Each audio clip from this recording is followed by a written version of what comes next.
Commercial television has introduced Americans to a wide variety of characters over its three-quarter-century history. Within that same time span, Americans have been witness to the civil rights struggles by African Americans, often through the same television medium.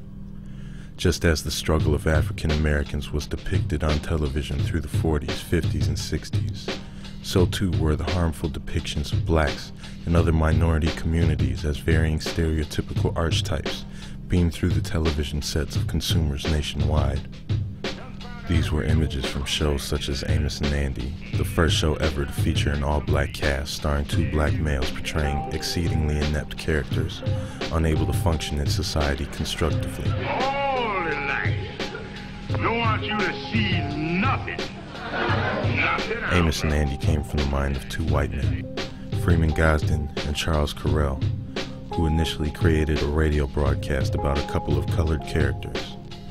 Amos and Andy was removed from the air in 1953 due to intense pressure from civil rights groups. Images like these permeated through the homes of thousands and eventually millions, bombarding adults and children alike with negative and unrealistic portrayals of minority communities, and perpetuating negative stereotypes that would be reinforced with regularly scheduled programming.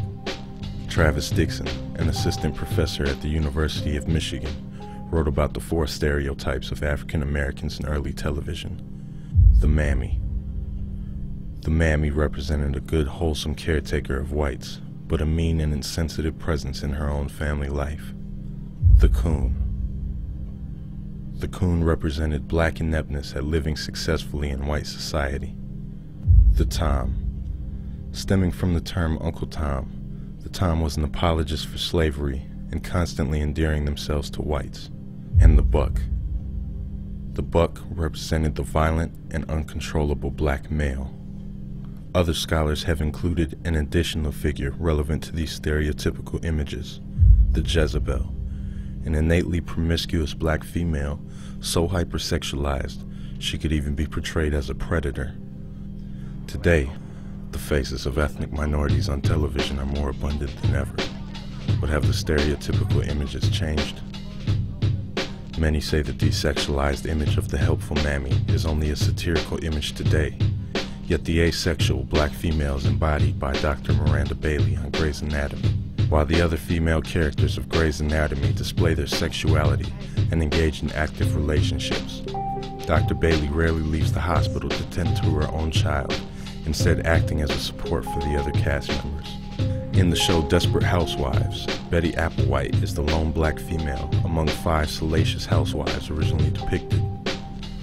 Similar to Dr. Miranda Bailey, Applewhite is also the only female character who is completely void of sexuality and instead serves as a supporting plotline as the aggressive, violent black female character from inner-city Chicago who has invaded the story's whitewashed suburb. Applewhite and her African-American sons play out various themes involving murder, rape, assault, and abduction. The Jezebel is also a prevalent image of the black female in contemporary television programming. This promiscuous and sexually aggressive character appears frequently in reality television programming like Flavor of Love, in which the black females are always portrayed as the loudest, most sexual, most aggressive individuals in the program. Though hypersexual white females are apparent as well, they are depicted as more submissive and often frightened by the aggressive nature of the African American women.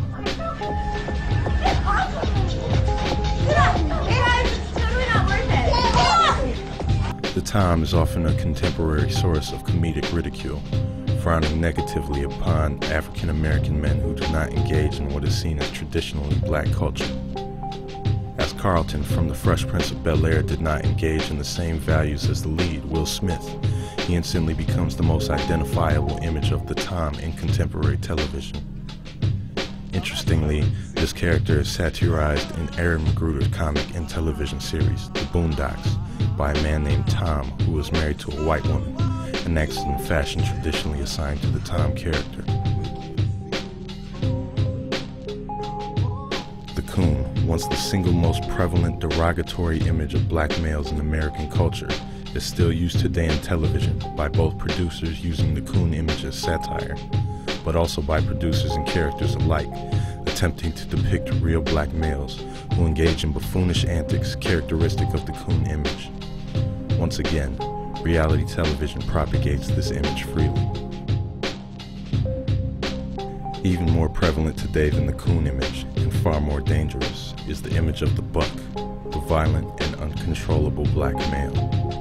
This is unequivocally the most pervading image of black men on television today, whether it's reality television, news broadcasts, fictional series, or even cartoons.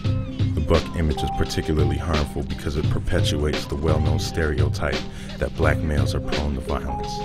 And coupled with the prison statistics for black males, whose incarceration rates trump those of white males severalfold, what Americans are seeing on television becomes true in real life.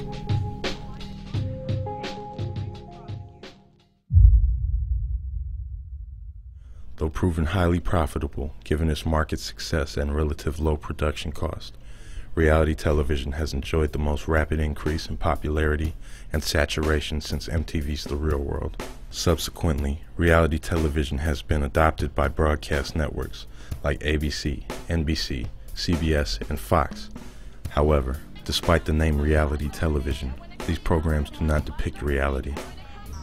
Instead, they are manipulated, managed, and produced situations, edited vigorously so that anywhere from 24 hours to several days can occupy a 30-minute space with commercial breaks. Only the most extravagant and outrageous behavior makes it past the editing room, and at that, only the clips in the interests of the producers will ultimately be seen by television consumers. As it grows in popularity, reality television has the potential to be the most dangerous of television programming in propagating negative stereotypes because of its label as depicting reality.